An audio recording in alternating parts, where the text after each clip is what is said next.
कि angular displacement एक ऐसी फिजिकल क्वांटिटी है जो अगर वेरी स्मॉल है, बहुत ही छोटा है, तो इसको वेक्टर सेंस में लिया जाता है, और अगर बड़ा है तो इसको स्केलर सेंस में लिया जाता है।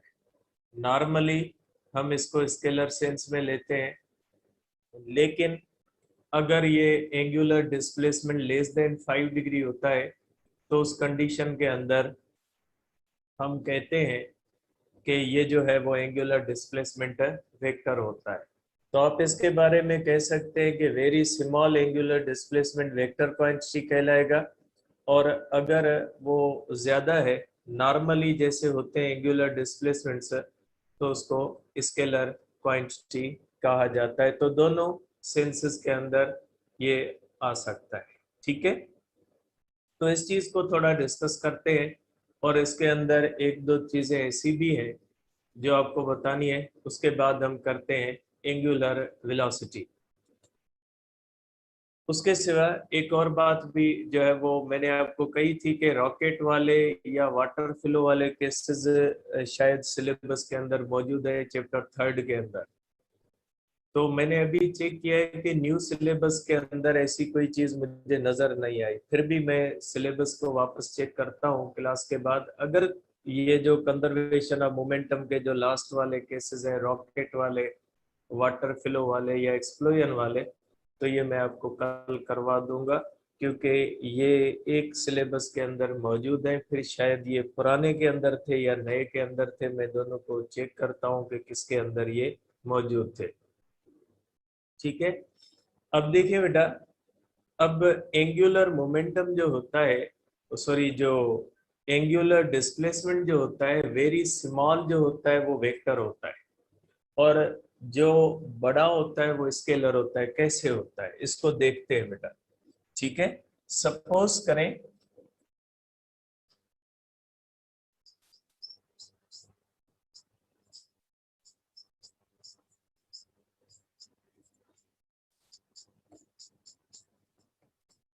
अब एंगुलर डिस्प्लेसमेंट जो होता है, जो छोटा होता है, वो वेक्टर कैसे होता है। अब देखें, पहली कंडीशन ये होती है कि सपोज करें कोई भी बॉडी इस तरह से सर्किल में मूव करती है। ये हमारे पास रेफरेंस सर्किल जिसको हम कहते हैं कि ये हमारे पास एक रेफरेंस सर्किल है। ठीक है, ये हमारे पास एक ऐसा सर्किल है जिसको हम कहते हैं कि ये रेफरेंस सर्किल है। ये इसके एक्स एक्सिस और वाई एक्सिस है। इसमें एक बॉडी है, वो पॉइंट पी पे है, इसका रेडियस r1 है। बॉडी पॉइंट पी से चली जाती है पॉइंट क्यू पे। इस तरह से ये बॉडी की पॉइंट क्यू है, एक पॉइंट पी होती है और एक पॉइंट क्यू है। ये इसका हुआ एंगुलर डिस्प्लेसमेंट थीटा। आपको पता है थीटा हो जाता है एस अपान आर। यहाँ पे अगर हम देखते हैं, अगर यहाँ पे हम बनाएंगे तो ये जो एंगुलर डिस्प्लेसमेंट होता है ये थोड़ा है। अगर ये थीटा जो होती है, थीटा लेस देन 5 डिग्री है, मीन्स थीटा स्मॉल है। ठीक है, थीटा स्मॉल है। तो इसके अंदर देखें, इसके अंदर तकरीबन ये एक ट्रायंगल जो बनेगा, ये ट्रायंगल एक राइट एंगल ट्रायंगल बन जाएगा। ठीक है, ये ट्रायंगल कौन सा बन जाएगा, राइट एंगल ट्रायंगल बनेगा। और यहाँ पे जो एस होगा, ये एस बन जाएगा स्ट्रेट। और जो एस स्ट्रेट होता है उसको आप डिस्प्लेसमेंट सेंस में ले सकते हैं, इसलिए theta is equal to S upon R. ये एस स्ट्रेट हो जाएगा और ये कर्व्ड नहीं होगा। कर्व्ड कब होगा, जब थीटा इस तरह से होती है बेटा, जब एंगुलर डिस्प्लेसमेंट ज्यादा होता है। अगर एंगुलर डिस्प्लेसमेंट किसी भी बॉडी का ज्यादा होता है, सपोज करें ये एक्स है और ये इसका वाई है, ये पॉइंट पी है और ये बॉडी यहाँ पे आ जाती है, तो ये पॉइंट हो जाती है क्यू। अब यहाँ पे अगर हम देखें तो यहाँ पे ये जो एस होता है, ये एस कर्व्ड हो जाता है। यहाँ पे एस जो होता है ये हो जाता है कर्व्ड, क्योंकि अगर ज्यादा एंगुलर डिस्प्लेसमेंट होगा तो अर्क लेंथ ज्यादा होती, अगर अर्क लेंथ ज्यादा होगी तो कर्व्ड हो जाएगा, और अगर अर्क लेंथ कम होगी तो वो अर्क लेंथ स्ट्रेट बन जाती है, जिसको आप डिस्प्लेसमेंट सेंस के लिए ले सकते हैं। अब इसके अंदर एक ट्राइंगल बनेगा, ये ट्राइंगल राइट एंगल ट्राइंगल नहीं बनेगा, ठीक है। तो ये थीटा जो होती है, अगर ये थीटा लार्ज है तो इसके अंदर जो ट्राइंगल बनता है वो राइट एंगल ट्राइंगल नहीं बनता। तो ये बात ध्यान में रखिएगा कि अगर वेरी स्मॉल एंगुलर डिस्प्लेसमेंट है तो अर्क लेंथ स्ट्रेट बनती है, और अगर ज्यादा एंगुलर डिस्प्लेसमेंट है तो अर्क लेंथ जो होती है वो कर्व्ड बनती है। तो इस सेंस में जो स्मॉल एंगुलर डिस्प्लेसमेंट होता है उसके अंदर जो ट्राइंगल बनता है ओ पी और क्यू, वो राइट एंगल ट्राइंगल बनता है, जबकि अगर ज्यादा है तो ओ पी और क्यू राइट एंगल ट्राइंगल नहीं बनता। ये पॉइंट ओ है, ओरिजिन है, ठीक है।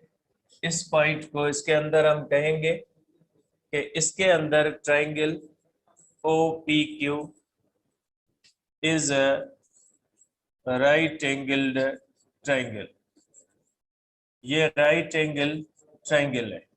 और राइट एंगल ट्राइंगल के अंदर ये थीटा है तो ये होगा परपेंडिकुलर, ये होगा बेस, और ये होगा हाइपोटेन्यूस।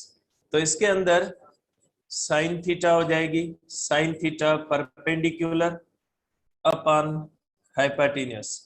परपेंडिकुलर इसके बराबर है क्योंकि स्ट्रेट है तो दोनों बराबर होंगे, और हाइपोटेन्यूस रेडियस के बराबर है, और बेस भी किसके बराबर है, रेडियस के। तो साइन थीटा इसके अंदर बराबर हो जाएगी एस अपान आर, ये हो जाएगी आपकी इक्वेशन 1, और एंगुलर डिस्प्लेसमेंट भी हो जाएगा एस अपान आर, ये हो जाएगी आपकी इक्वेशन 2। तो इस कंडीशन में हम लिखेंगे sine theta is equal to theta. Physics के अंदर बहुत सारी जगहों पे आपने sine theta is equal to theta के बराबर पढ़ा होगा, वो इस सेंस में कि एंगुलर डिस्प्लेसमेंट अगर कम है, लेस देन 5 डिग्री है, तो उसका जो ट्राइंगल बनता है उस ट्राइंगल के अंदर राइट एंगल ट्राइंगल बनता है, और राइट एंगल ट्राइंगल के अंदर जो साइन थीटा बनती है वो एस अपान आर के बराबर होती है, और एंगुलर डिस्प्लेसमेंट वैसे भी एस अपान आर। तो यहाँ पे sine theta is equal to the angular displacement, यहाँ पे थीटा किसको जाहिर कर रही है, एंगुलर डिस्प्लेसमेंट को। अब इसके अंदर कॉस थीटा करें, cos theta is equal to base upon hypotenuse. Base radius के बराबर है और हाइपोटेन्यूस रेडियस के बराबर है, therefore cos theta is equal to 1 होती है। जब कोई भी body angular displacement less than 5 degree करती है तो cos थीटा 1 के इक्वल कंसीडर की जाएगी। टेन थीटा, ये आपने टेन थीटा का रिलेशन पढ़ा है चैप्टर 10 के अंदर। टेलीस्कोप और माइक्रोस्कोप के अंदर हम करते हैं कि जो अल्फा होती है वो टेन अल्फा के बराबर करते हैं, वो यहाँ से इसलिए करते हैं। टेन थीटा होती है perpendicular upon hypotenuse, sorry base upon hypotenuse, ठीक है। अगर बेस अपन हाइपोटेन्यूस होगी, सॉरी बेस अपन परपेंडिकुलर,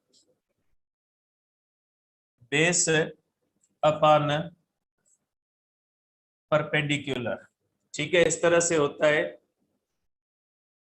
सॉरी, टेन थीटा जो होता है वो परपेंडिकुलर अपन बेस होता है, ये चाहे न मिलने के असरात होते हैं, ठीक है, तो ये हो सकते हैं, ठीक है। तो इस तरह से भी आप कर सकते हैं, और इस तरह से भी आप कर सकते हैं, साइन थीटा अपन कॉस थीटा भी कर सकते हैं, ठीक है।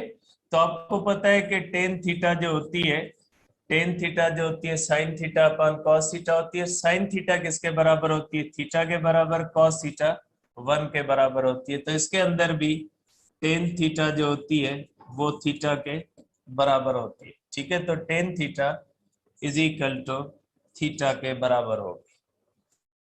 तो ये रिलेशन तब आते हैं जब angular displacement less than 5 degree होता है, वेरी स्मॉल होता है। तो माइंड में रखिएगा कि एंगुलर डिस्प्लेसमेंट जो होता है वो एक ऐसी चीज है जो बहुत ही छोटा होता है, तो उसकी अर्क लेंथ स्ट्रेट बन जाती है और उसको हम वेक्टर मानते हैं। जब वो ज्यादा होता है तो अर्क लेंथ कर्व्ड बन जाती है और उसका ट्रायंगल भी राइट एंगल ट्रायंगल नहीं बनता। तो ये जो होते हैं इस सेंस में हम लिख सकते हैं कि ये जो है वो इसका रिलेशन होगा या साइन थीटा थीटा के बराबर होगी, कॉस थीटा 1 के बराबर होगी और टेन थीटा थीटा के बराबर होगी। लेकिन शर्त ये है कि एंगल लेस देन 5 डिग्री हो तो ये रिलेशन वैलिड रहेंगे, अदरवाइज ये रिलेशंस वैलिड नहीं रहेंगे। ठीक है, अब देखिए बेटा, अब हम करते हैं एंगुलर वेलोसिटी के बारे में कि एंगुलर वेलोसिटी किसको कहा जाता है या एंगुलर वेलोसिटी क्या होती है उसके बारे में हम डिस्कस करते हैं। ठीक है, कल हमने एंगुलर डिस्प्लेसमेंट डिस्कस किया और उसका एक पार्ट आज डिस्कस किया। अब हम डिस्कस करते हैं एंगुलर वेलोसिटी को कि एंगुलर वेलोसिटी क्या होती है। देखिए, डिस्प्लेसमेंट और वेलोसिटी आप पढ़ चुके हैं। वेलोसिटी का मतलब क्या है या स्पीड का मतलब क्या होता है? स्पीड का मकसद होता है डिस्टेंस तय करने का रेट। अगर डिस्टेंस जिस रेट से बॉडी तय करेगी उसको कहा जाएगा स्पीड, और डिस्प्लेसमेंट बॉडी जिस रेट से तय करेगी उसको कहा जाएगा वेलोसिटी। इसी तरह से कोई भी बॉडी जो सर्कुलर मोशन के अंदर होती है तो वो जो एंगल तय करती है उस एंगल को तय करने की जो रफ्तार होती है उसको कहा जाता है एंगुलर वेलोसिटी। ठीक है, एंगुलर वेलोसिटी का मतलब क्या? एंगुलर वेलोसिटी का मकसद है कि जब कोई भी बॉडी सर्किल में रिवॉल्व करती है तो वो जो रोटेट करती है, वो जो एंगल तय करती है उस एंगल को वो स्लोली तय करती है या क्विकली करती है। जैसे फैन होता है, अगर आप स्लो स्पीड के अंदर चला लो तो उसकी स्लोली स्लोली वो एंगल तय करेगा, हम कहेंगे उसकी एंगुलर वेलोसिटी कम है। अगर फैन की स्पीड बढ़ा दे तो वो बहुत फास्ट तेजी से घूमेगा, तो जब वो तेजी से घूमेगा तो हम कहेंगे कि उसकी एंगुलर वेलोसिटी ज्यादा है। रोटेशन की जो रफ्तार होती है, रेट ऑफ रोटेशन जो होता है, अगर वो बहुत तेजी के साथ रोटेट कर रहा है तो हम कहेंगे एंगुलर वेलोसिटी ज्यादा है। अगर वो स्लोली रोटेट कर रहा है तो हम कहेंगे उसकी एंगुलर वेलोसिटी कम है। तो रेट ऑफ रोटेशन जो होता है वो एंगुलर वेलोसिटी बनता है। अगर कोई भी body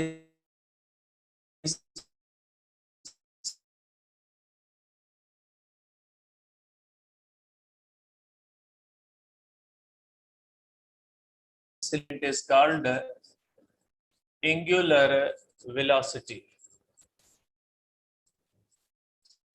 rate of change of angular displacement जो होता है वो एंगुलर वेलोसिटी कहलाता है। ठीक है, अब इसका पहले सेंस बनाते हैं कि ये होती क्या है। देखिए बेटा, सपोज करें मैं दो सर्किल बनाता हूं इस तरह से। ठीक है, ये इसका एक्स एक्सिस है, ये इसका एक्स एक्सिस है और ये वाई एक्सिस है। सपोज करें एक बॉडी पॉइंट पी से जब ये रोटेट करती है तो इसका टाइम इनिशियल t1 कहलाता है। पॉइंट पी से पॉइंट क्यू पे आती है। ठीक है, ये हमारे पास पॉइंट क्यू है और ये कितने टाइम में पहुंच रही, जब पहुंचती है तो उस वक्त का टाइम t2 है। सपोज करें ये हमारे पास यहाँ पे थीटा तय करती है और ये थीटा है 45 डिग्री इन 1 सेकंड। ये बॉडी पॉइंट पी से क्यू तक आती है और यहाँ पे टाइम कितना लेती है? 1 सेकंड लेती है। ठीक है, एक और बॉडी में बनाता हूं। सपोज करें ये बॉडी है, ये इस तरह से रोटेट करती है और ये point P initial time t1, point P से पॉइंट क्यू तक आती है टाइम t2, और ये जो एंगल तय करती है ठीक है, ये जो एंगल तय करती है θ2, ये भी 1 सेकंड के अंदर तय करती है। इस बॉडी ने θ2 इज इक्वल टू 90 डिग्री तय की है और टाइम कितना लिया है, 1 सेकंड लिया है। ठीक है, तो आप क्या कहोगे कि ये बॉडी इसने इस तरह से स्लो रोटेट किया है और इस बॉडी ने इस तरह से फास्ट रोटेट किया है, क्योंकि इसने 1 सेकंड के अंदर 45 डिग्री एंगल तय किए और इस बॉडी ने 1 सेकंड के अंदर 90 डिग्री तय की है। तो इसका मतलब क्या हुआ कि ये फास्ट रोटेट कर रही है और ये स्लो रोटेट कर रही है। तो ये एंगल को तय करने का जो रेट होता है, इसको क्या कहा जाता है, इसको कहा जाता है angular velocity. Angular velocity generally आप फैन के अंदर देख सकते हैं कि अगर कोई भी फैन है वो इस तरह से रोटेट कर रहा है कि वो स्लो रोटेट कर रहा है, तो आप कहोगे कि उसकी एंगुलर वेलोसिटी कम है, वो ज्यादा टाइम के अंदर कम एंगल तय कर रहा है। और अगर कोई भी बॉडी इस तरह से फास्ट रोटेट कर रही है, तो उसके अंदर आप ये कहोगे कि उसका रेट ऑफ रोटेशन ज्यादा है। ठीक है, तो जैसे गाड़ी होती है स्लोली जा रही होती है तो उसके व्हील स्लो रोटेट कर रहे हैं, और वो फास्ट जा रही होती है बहुत तेजी के साथ रोटेट करते हैं।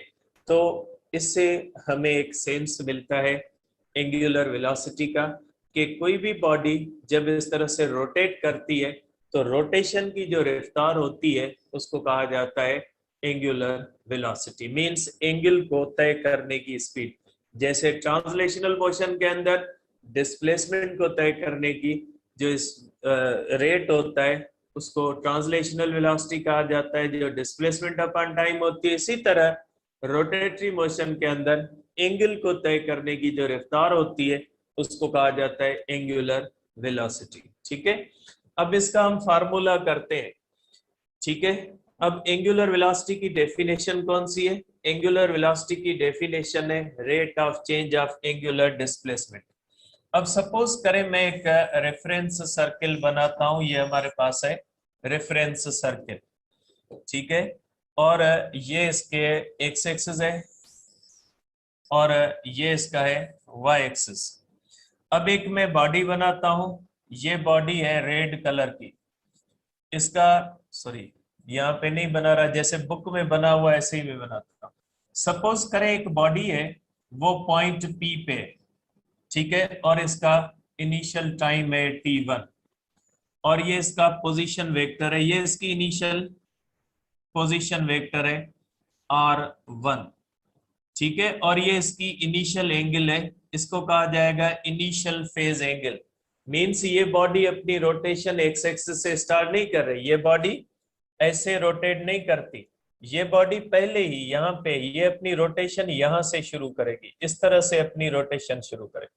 मींस ये बॉडी इस तरह से, मींस इसकी सम इनिशियल एंगल है। ठीक है, ये बॉडी यहां से रोटेट करके सम आर्क लेंथ एस तय करके पहुंच जाती है पॉइंट क्यू पे। ये इसका पॉइंट क्यू पे पोजीशन वेक्टर बन जाता है r2। ये हो जाएगी इसकी पोजीशन क्यू और ये हो जाएगा टाइम t2। ठीक है, अब देखें ये अब इसकी एंगल बन जाएगी θ2, ये इसकी फाइनल फेज एंगल है θ2। ये पहले कहां पे थी, पॉइंट पी पे, उसकी θ1 थी, और ये पॉइंट पी से आ गई पॉइंट क्यू पे, इसकी थीटा क्या बन गई 2। अब इसने थीटा कितनी तय की है, इसने ये थीटा तय की है मोशन के दौरान, इसने ये थीटा तय की है, क्योंकि ये पॉइंट बॉडी कहां पे गई है, पॉइंट पी से क्यू तक गई है। तो पॉइंट पी से क्यू तक जाने के लिए इसने जो एंगल तय की है वो डेल्टा थीटा है। ठीक है, अब आपको पता है कि angular velocity is equal to rate of change of angular displacement, means is equal to angular displacement upon delta T. क्योंकि बॉडी ने एंगुलर डिस्प्लेसमेंट कितना तय किया, P से Q तक जाती है, तो ये डेल्टा थीटा इसने तय किया। सपोज करें इसको आप इस एग्जांपल में ले, एक मैं छोटा सा एग्जांपल यहाँ पे लेता हूं। सपोज करें ये बॉडी है इस तरह से, इसकी इनिशियल थीटा जो है थीटा 1 है 20 डिग्री। ये बॉडी पॉइंट P से Q तक चली गई, P है Q है, और इसकी फाइनल थीटा बन जाएगी थीटा 2 इज इक्वल टू आप समझे 60 डिग्री। तो बॉडी की पहले ही एंगल 20 डिग्री थी, अब ये बॉडी कहां पे आ गई 60 पे, तो इसने एंगल तय कितनी किए, एंगल तय इसने किए 40 डिग्री। ठीक है, क्योंकि बॉडी की इनिशियली एंगल कौन सी थी, 20 डिग्री पे वो पहले थी, 20 से वो 60 पे गई है, तो एंगुलर डिस्प्लेसमेंट कितना हुआ 40 डिग्री। तय तो बॉडी ने 40 किया है ना, ठीक है, तय बॉडी ने 40 किया है, तो इसलिए हम कहेंगे एंगुलर डिस्प्लेसमेंट डेल्टा थीटा होगा। ये 40 किसके बराबर है, ये delta theta is equal to 60 minus 20, तो delta theta means theta 2 minus theta 1।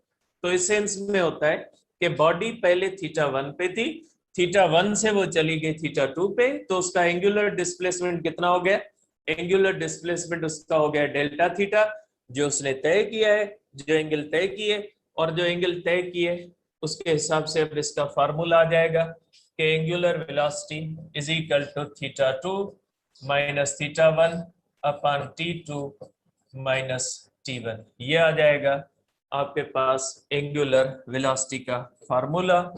तो ये होता है हमारे पास एंगुलर वेलोसिटी का फार्मूला। हम कहेंगे कि एंगुलर वेलोसिटी जो होती है वो इक्वल होती है theta 2 minus theta 1 upon T2 minus T1। तो ये एंगुलर वेलोसिटी का फार्मूला हमें मिल गया कि एंगुलर वेलोसिटी होती है rate of change of angular displacement. ठीक है, इसका फार्मूला हो जाएगा थीटा 2 माइनस थीटा 1।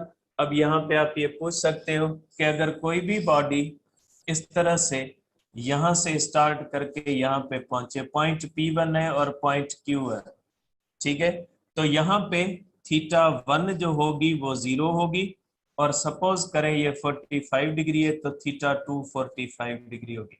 जरूरी नहीं है कि बॉडी सम एंगल से स्टार्ट करे, अगर बॉडी एक्स एक्सिस से स्टार्ट करेगी तो थीटा 0 मानेंगे और डेल्टा थीटा हो जाएगी 45 माइनस 0, तो यहाँ पे डेल्टा थीटा हो जाएगा 45।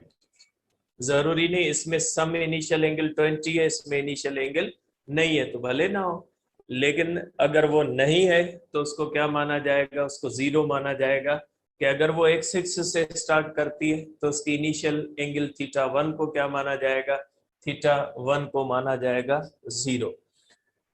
ठीक है बेटा, तो ये होता है इस तरह से एंगुलर वेलोसिटी का फार्मूला। ठीक है, एंगुलर वेलोसिटी का फार्मूला हमने कर लिया। अब हम करते हैं एंगुलर वेलोसिटी का यूनिट। इसका एंगुलर वेलोसिटी का यूनिट कौन सा होगा, देखें बेटा, एंगुलर वेलोसिटी का यूनिट होता है, फार्मूला है delta theta upon delta T. ठीक है, अब अगर हम करते हैं तो इसका यूनिट हो जाएगा, इसका यूनिट हो जाएगा रेडियन पर सेकंड। ठीक है, इसके जो यूनिट होता है ये रेडियन पर सेकंड है, तो आप कहोगे कि इसका एसआई यूनिट है, इसको आप इसका एसआई जो है वो यूनिट कह सकते हैं।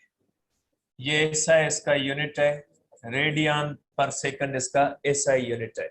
इसके अदर यूनिट्स भी होते हैं, इसके अदर यूनिट्स भी होते हैं, जैसे डिस्प्लेसमेंट होता है ना, वैसे एसआई यूनिट तो मीटर होता है, लेकिन उसको सेंटीमीटर में भी एक्सप्रेस करते हैं, किलोमीटर में भी एक्सप्रेस करते हैं। कैलकुलेशन के अंदर हम मीटर में रखेंगे। वेलोसिटी है मीटर पर सेकंड है, सेंटीमीटर पर सेकंड है, फुट पर सेकंड है, किलोमीटर पर सेकंड है, किसी भी यूनिट में आप एक्सप्रेस कर सकते हैं, लेकिन आप कैलकुलेशन के अंदर हमेशा मीटर पर सेकंड रखोगे। तो इसी तरह से इसके भी बहुत सारे यूनिट्स होते हैं। एसआई यूनिट है रेडियन पर सेकंड, और अदर यूनिट्स भी इसके होते हैं जिनके अंदर इसको एक्सप्रेस किया जाता है। अगर अदर यूनिट्स आ जाए तो उसको आपने किस में कन्वर्ट करना है, आपको पहले उसको और जो है वो ले जाना पड़ेगा रेडियन पर सेकंड में, और उसके बाद कैलकुलेशन उसके हिसाब से करनी होगी। तो अदर यूनिट्स में एक होता है, ठीक है, एक होता है रिवॉल्यूशन पर मिनट, ठीक है, आरपीएम, इसको आरपीएम भी कहा जाता है। आरपीएम का मकसद है रिवॉल्यूशन पर मिनट, ठीक है, रिवॉल्यूशन पर मिनट मींस एक मिनट के अंदर एक रिवॉल्यूशन, ठीक है। अब अगर हम 1 रिवॉल्यूशन पर मिनट करें, सपोज करें आपको दी जाती है 1 आरपीएम या आपको 1 रिवॉल्यूशन पर मिनट दिया जाता है, ठीक है। अगर आपको कहा जाए कि एंगुलर वेलोसिटी है, सपोज करें एंगुलर वेलोसिटी है 1 आरपीएम। अब आरपीएम तो आप कैलकुलेशन के अंदर नहीं इस्तेमाल कर सकते, तो आप क्या करोगे, इसको कन्वर्ट करोगे। अब 1 आरपीएम किसके बराबर होगा, 1 आरपीएम, आर मींस रोटेशन, और एक रोटेशन के अंदर कितने रेडियन होते हैं, कल मैंने आपको बताया था कि एक रोटेशन के अंदर 6.28 रेडियन होते हैं। तो आर जो होता है, एक आर के अंदर कितने होते हैं, एक आर के अंदर होते हैं 2 pi radian is equal to 6.28 radian, ठीक है। पी किसको जाहिर करता है, पर मिनट किसको जाहिर करता है, 60 सेकंड को, ठीक है। तो उस हिसाब से हम क्या करेंगे, is equal to 2 pi radian upon 60 second. 1 RPM किसके बराबर होता है, 2 पाई रेडियन ओवर 60 सेकंड, ठीक है। अब इसका मैं एक और भी करता हूं कि सपोज करें कि ओमेगा है 60 आरपीएम, ठीक है। अब 60 आरपीएम है, आपको इसको कैलकुलेशन में इस्तेमाल करना है, तो ओमेगा हो जाएगा 60 आरपीएम। आर मींस रोटेशन, एक रोटेशन आर की rotation means 2 pi radian, P for पर minute 60 means 2 pi radian per second. इस तरह से आप कर सकते हैं, ये इसको कन्वर्ट करने का तरीका होता है। आरपीएम हो सकता है, आरपीएस हो सकता है, ठीक है। आरपीएस क्या होता है, ठीक है, आरपीएस रोटेशन पर सेकंड होता है, ठीक है। अगर इस तरह से हो कि omega is equal to 120 RPS, RPS का मकसद है रोटेशन पर सेकंड, आप करोगे 2 पाई, ये पर है, ठीक है, ये सेकंड है, ठीक है। तो ये हो जाएगा आपके पास ओमेगा 120 2 पाई पर सेकंड 1 होता है is equal to 240 pi radian per second, इस तरह से। तो इस तरह से आप इसको डिफरेंट यूनिट्स के अंदर एक्सप्रेस कर सकते हैं, ठीक है। तो पहले 2 बातें हमने यहाँ पे सीखी, एक ये कि एंगुलर वेलोसिटी होती क्या है, सिंपल सी बात, एंगुलर वेलोसिटी का मकसद है एंगल को तय करने की रफ्तार। किस एंगल से रफ्तार तय होती है, स्लोली बॉडी एंगल तय कर रही है, स्लोली रोटेट कर रही है, क्विकली तय कर रही है, एंगुलर वेलोसिटी, जिसको रेट ऑफ रोटेशन भी कहा जाता है। अगर रेट ऑफ रोटेशन का मकसद होता है कितनी रोटेशंस एक सेकंड के अंदर हो रही है, ठीक है। अगर ज्यादा रोटेशंस हो रही है हम कहेंगे कि एंगुलर वेलोसिटी ज्यादा है, अगर कम रोटेशंस हो रही है हम कहेंगे एंगुलर वेलोसिटी कम है, ठीक है। तो ये हो गई हमारे पास एंगुलर वेलोसिटी के जो है वो यूनिट्स, ठीक है, कि इसको किस तरह से एक्सप्रेस किया जाता है। अब आ जाते हैं हम types of angular velocity. Angular velocity के टाइप्स भी होते हैं, जिस तरह से वेलोसिटी के टाइप आपने पढ़े, ठीक है। वेलोसिटी के टाइप आपने किस तरह से पढ़े कि average angular velocity, average velocity, uniform velocity, non uniform velocity, instantaneous velocity, बहुत सारी आपने टाइप्स वेलोसिटी की पढ़ी। इसी तरह से एंगुलर वेलोसिटी की बहुत सारी किस्में होती हैं। एंगुलर वेलोसिटी की सबसे बड़ी टाइप जो आपने यहीं पे पढ़नी है वो आपको है uniform angular velocity. Uniform angular velocity, uniform velocity का डेफिनेशन आपने क्या पढ़ी थी? If a body covers equal displacement in equal intervals of time, अगर कोई भी body equal displacement equal time में तय करे, यूनिफॉर्म मींस ना इंक्रीज हो ना डिक्रीज हो, न वो बॉडी स्लो हो रही है न वो फास्ट हो रही है, यूनिफॉर्म वेलोसिटी। इसी तरह से अगर कोई भी बॉडी रोटेट कर रही है, न स्लो हो रही है न फास्ट हो रही है, यूनिफॉर्म। जैसे फैन होता है, आप इस तरह से उसको चला के छोड़ देते हो, न वो फास्ट होता है न वो स्लो होता है, तो उस वक्त उसका रेट ऑफ रोटेशन एक जैसा होता है। अगर ये फैन एक चल रहा है, या मेरे सामने आपके सामने भी फैन चल रहा होगा घर के अंदर, देख लीजिए छत की तरफ, ठीक है, जाना नहीं है ऊपर, ठीक है, देखना है ऊपर। तो इस तरह से अगर आप देखोगे तो एक फैन चल रहा होगा, ठीक है, आप देख रहे होगे वो अपनी उसी रफ्तार से बेचारा चल रहा है, न स्लो हो रहा है न फास्ट हो रहा है, तो ये यूनिफॉर्म कहलाती है कि जिसके अंदर उसका रेट न कम हो न ज्यादा हो, तो उसको यूनिफॉर्म कहा जाता है। इफ अब मैं ये अपनी तरफ से बनाता हूं डेफिनेशन, इस तरह बनती नहीं, अपनी तरफ से बनाता हूं। If a body covers equal displacement, equal angular displacement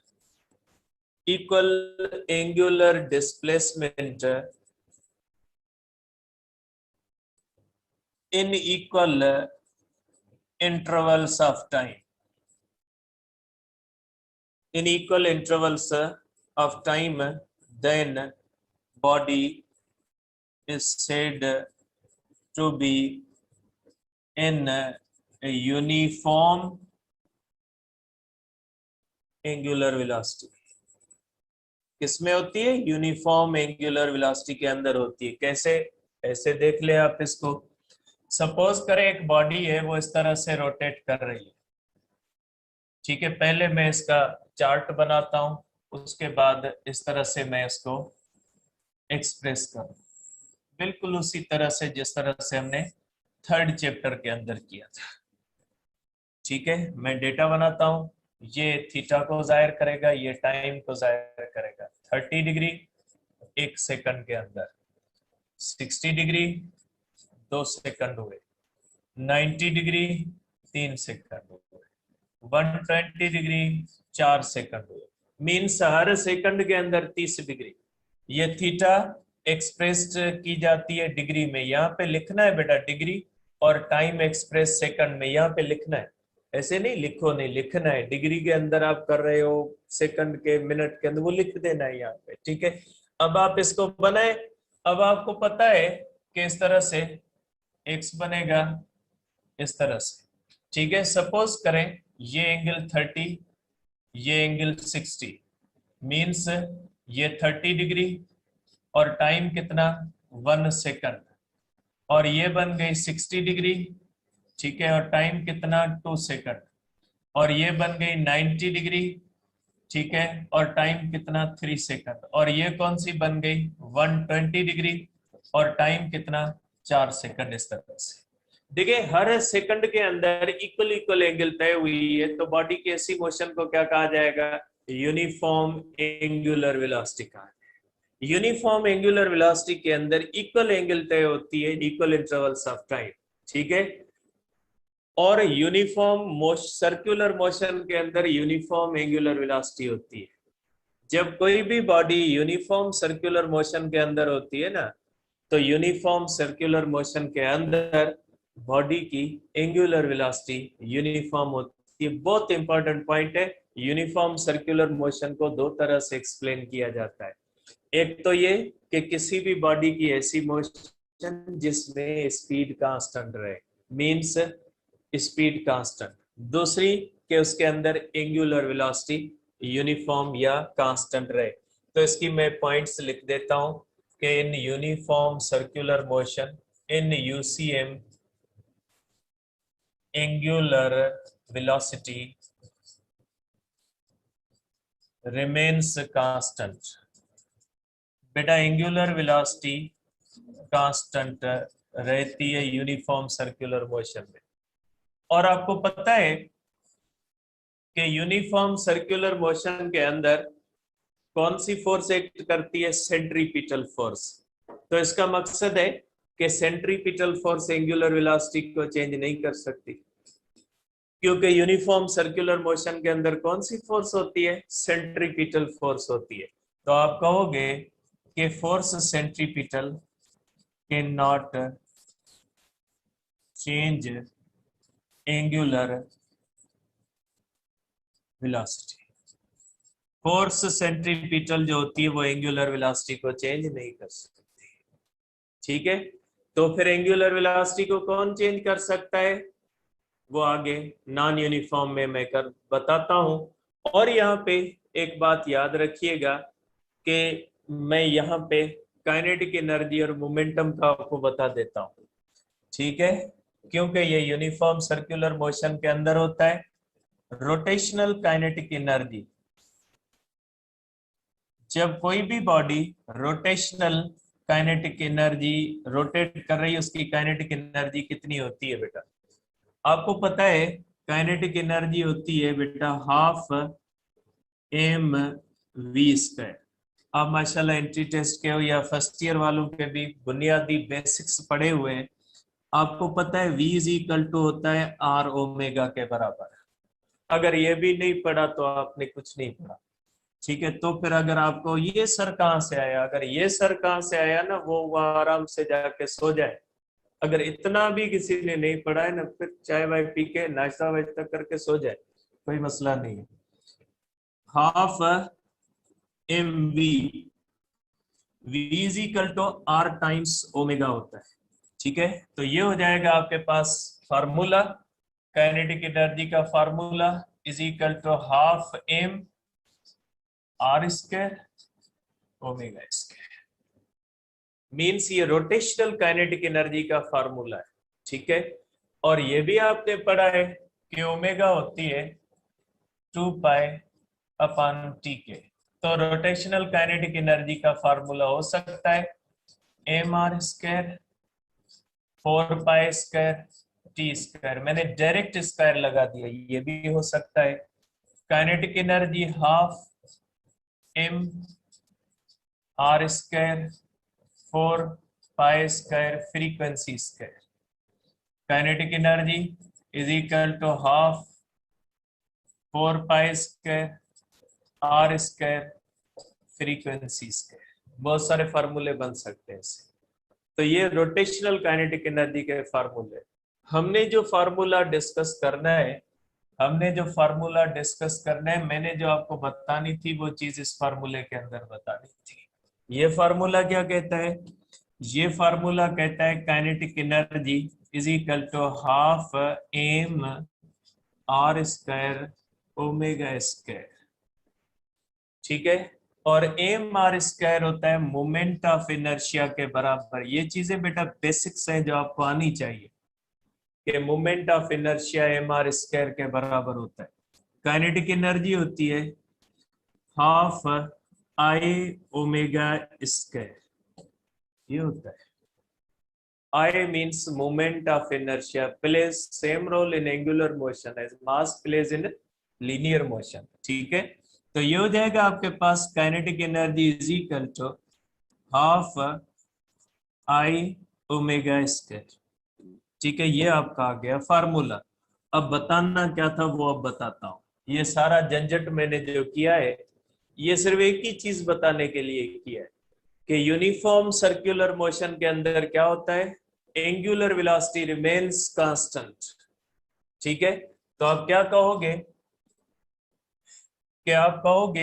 कि काइनेटिक एनर्जी का फार्मूला फिर लिखना पड़ेगा। Kinetic energy half m r² omega square. In UCM uniform circular motion omega is constant, क्योंकि यूनिफॉर्म सर्कुलर मोशन के अंदर एंगुलर वेलोसिटी कांस्टेंट है। ये हाफ कांस्टेंट 1/2 नंबर है बेटा, कांस्टेंट, मास constant, radius constant, omega constant, सब कांस्टेंट। ठीक है, इसका मकसद है कि in uniform circular motion kinetic energy of body remains constant. Uniform circular motion के अंदर काइनेटिक एनर्जी बॉडी की कांस्टेंट रहती है क्योंकि स्पीड कांस्टेंट रहती है। बहुत ही इंपॉर्टेंट एक और बात आती है, क्या अगर चैप्टर 7 पढ़ा हुआ, जाहिर है आप एंट्री टेस्ट के हो या फर्स्ट ईयर, चैप्टर 7 तो पढ़ा होगा ना, नहीं पढ़ा कोई मसला नहीं, ये पीएमसी के सिलेबस में हम पता है हमें। वर्क एनर्जी थ्योरम क्या कहता है? वर्क एनर्जी थ्योरम जो है वो कहता है कि work is equal to change of kinetic energy. अगर काइनेटिक एनर्जी चेंज होगी तो वर्क होगा, नहीं होगी तो नहीं होगा। ठीक है, अगर किसी भी मूविंग बॉडी की काइनेटिक एनर्जी चेंज होती है तो आप कहोगे वर्क होगा, नहीं होती आप कहोगे वर्क नहीं होगा। Work is equal to the change of kinetic. Work energy theorem ये कहता है वर्क हमेशा एनर्जी की चेंज पैदा करता है। आप ये ना, इसके ऊपर मैंने वर्क किया, पोटेंशियल एनर्जी चेंज हुई। कोई बॉडी जा रही है, उसको मैंने धक्का दिया, वर्क किया, उसकी एक्सीलेशन होगी, काइनेटिक एनर्जी बढ़ेगी। मैंने उसको वर्क करके रोकने की कोशिश की, उसके अंदर काइनेटिक एनर्जी कम होगी। तो वर्क एनर्जी थ्योरम कहता है कि work is equal to the change of kinetic energy. अगर वर्क करोगे काइनेटिक एनर्जी ने चेंज होना है। तो यहाँ पे क्या है, यूनिफॉर्म सर्कुलर मोशन के अंदर काइनेटिक एनर्जी रिमेन्स कांस्टेंट। इसका मकसद है centripetal force can never do work.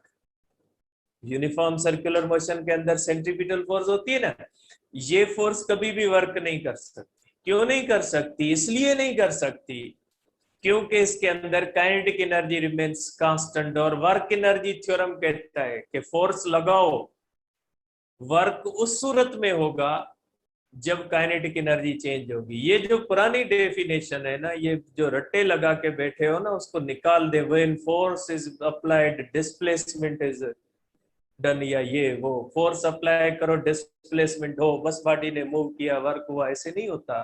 Work is equal to the change of kinetic energy. भले बॉडी मूव करे, करती रहे, डिस्प्लेसमेंट नहीं है, वर्क नहीं है। In conservative force, non conservative के अलग रूल्स होते हैं, मैं कंजर्वेटिव की बात कर रहा हूं। तो देखें, जब फॉर वर्क होगा, ठीक है, वर्क उसी सूरत में होगा जब काइनेटिक एनर्जी चेंज होगी।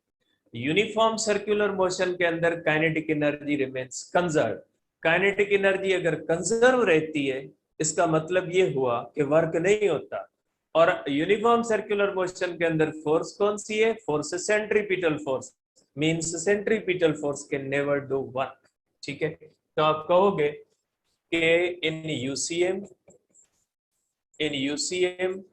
काइनेटिक एनर्जी कांस्टेंट है। जब कोई भी चीज कांस्टेंट होती है तो change of kinetic energy zero होगा।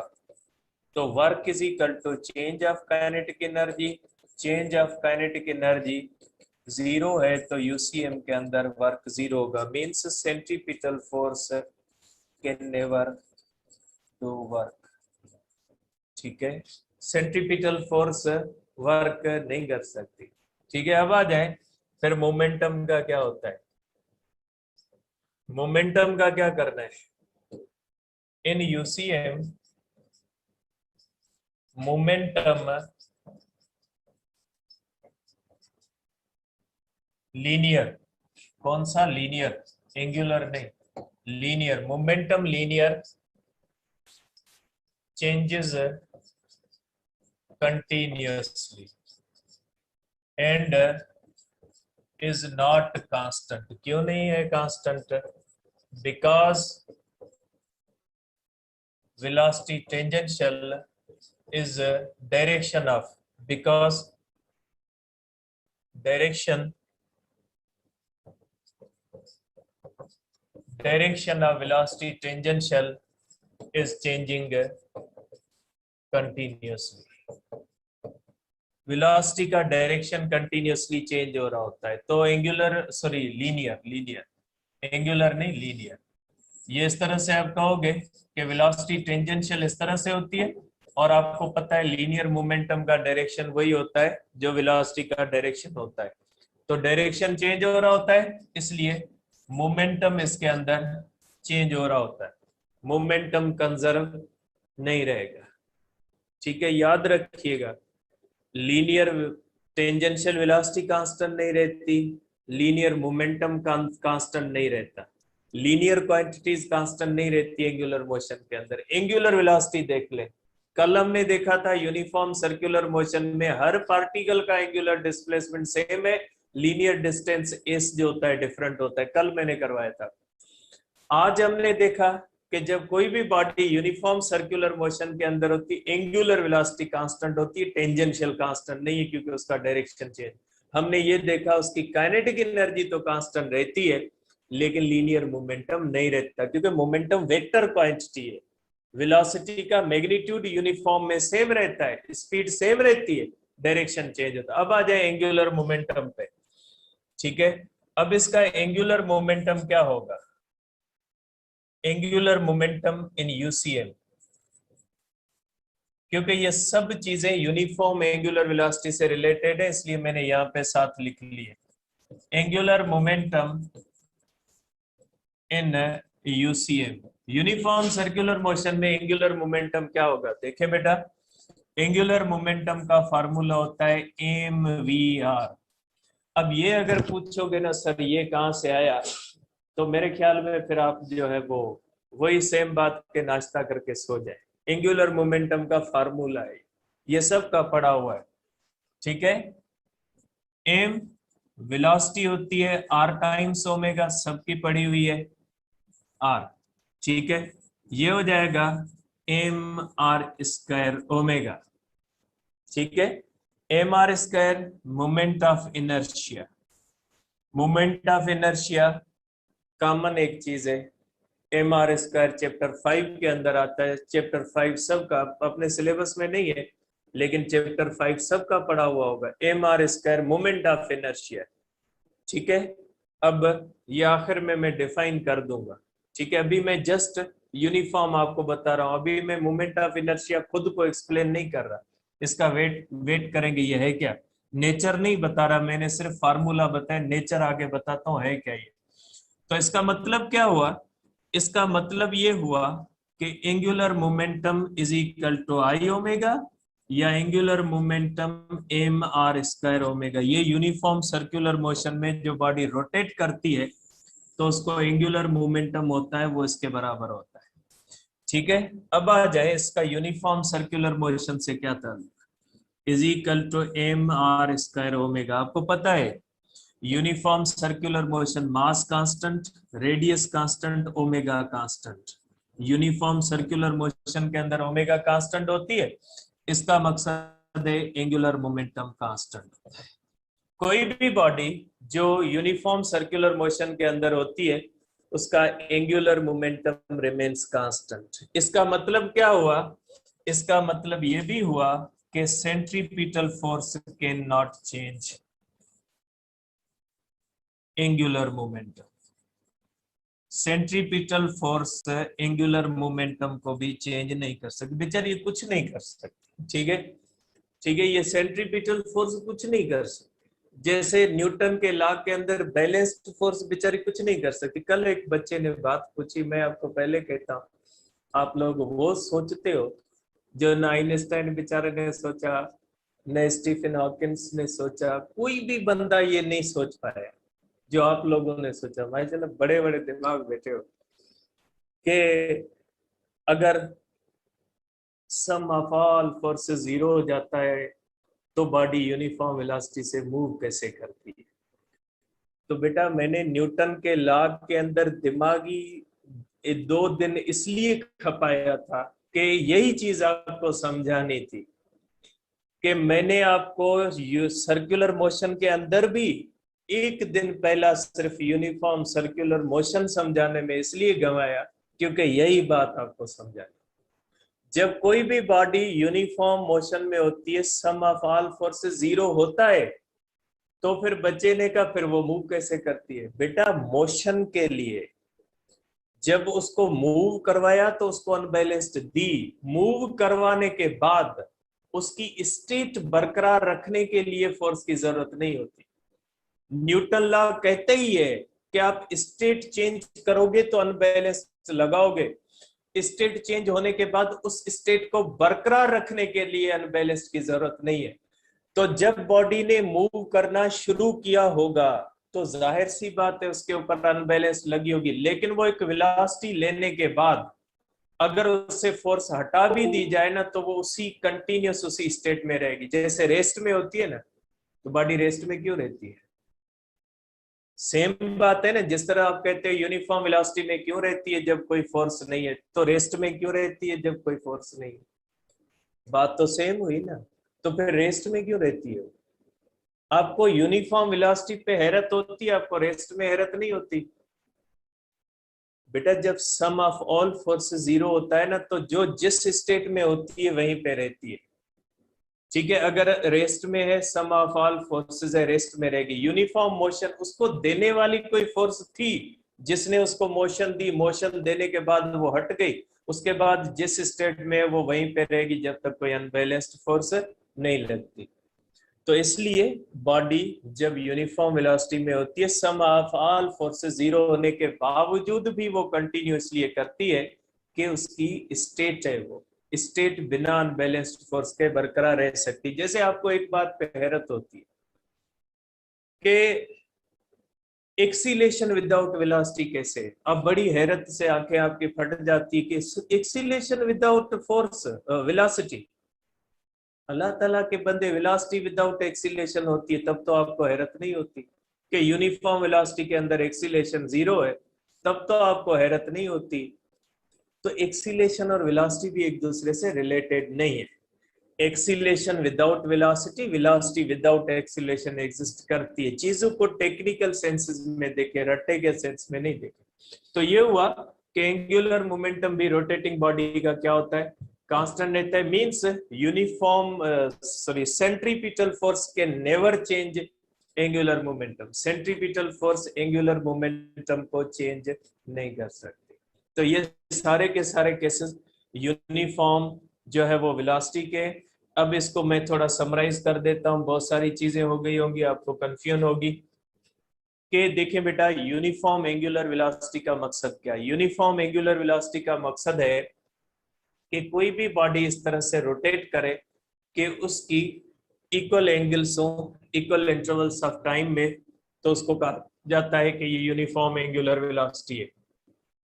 अब यूनिफॉर्म सर्कुलर मोशन के अंदर एंगुलर वेलोसिटी कांस्टेंट होती है क्योंकि यूनिफॉर्म सर्कुलर मोशन में बॉडी इक्वल एंगल्स तय करती है, इक्वल इंटरवल्स ऑफ टाइम। तो इसकी एक और बात भी बनती है कि तो फिर तो सेंट्रीपिटल फोर्स एंगुलर वेलोसिटी को चेंज नहीं कर सकती, और एंगुलर वेलोसिटी पे डिपेंड करती है kinetic energy, rotational kinetic energy. तो रोटेशनल काइनेटिक एनर्जी का फार्मूला कहता है कि अगर एंगुलर वेलोसिटी कांस्टेंट रहेगी तो उसकी काइनेटिक एनर्जी भी कांस्टेंट रहेगी।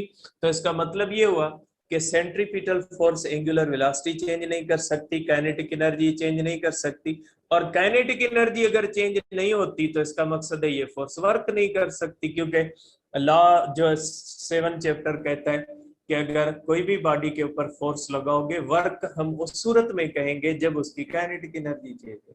वो वर्क की डेफिनेशन भूल जाए, फोर्स लगे डिस्प्लेसमेंट है।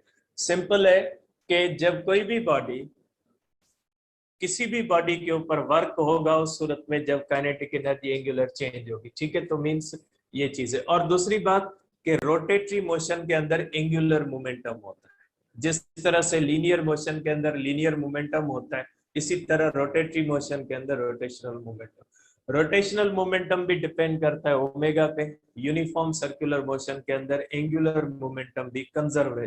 कंजर्व रहने का मकसद है वो होता है, ऐसा नहीं कि वो जीरो। कंजर्व का मकसद जीरो, जैसा होता है वैसा ही होगा, कम है ज्यादा है, जितनी मैग्नीट्यूड उसकी है उतना ही रहेगा। ठीक है, कल डिस्कस करेंगे further types of angular velocity.